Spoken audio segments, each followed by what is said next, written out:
Welcome back everyone. I hope you'll enjoy this one. It's another creamy version of mac and cheese, but this one is a little more expensive, so here we go. We're using sharp cheddar, Philly cream cheese, a stick of butter, and some American cheese. Also some sour cream, and reserve your pasta water. We're using the boiling pasta water here to add some starch, which will help thicken the pasta, using less heavy cream in the end. It also will help to melt all the cheeses and blend them nicely. So here, just mix your pasta and then add a half a cup of all-purpose flour. You'll see that many people will make a bechamel. Well, they'll make the sauce first, but we don't do that. We use the flour on top of the pasta so that it helps the cheese to adhere directly to the pasta. So next you're going to add the butter and then stir that in well. The butter adds flavor, of course, but also a silkiness to the sauce. Next we'll add the cheeses in one by one until they melt nicely.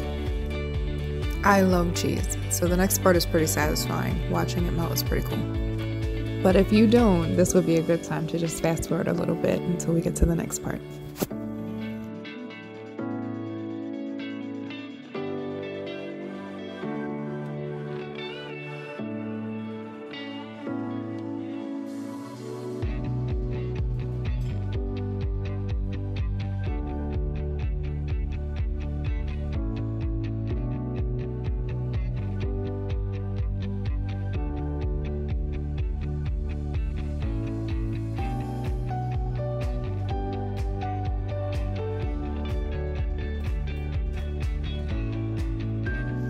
So here we're adding some sour cream, not a whole lot, but enough to cut through the fattiness.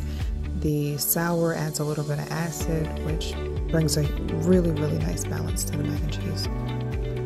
But like with anything else, you can omit it here if you're not a fan of sour cream.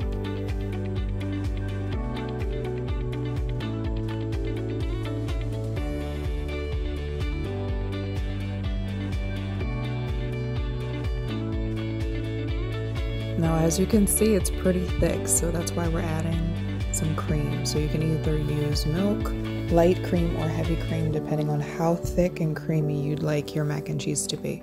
But this stage is what really helps it to loosen up so that it's not thick and binded together. And that's it, the mac and cheese is done. So the only thing that you have left to add is a little bit of milk or cream if you'd like to thin it out a little more, but this is the consistency that our family likes.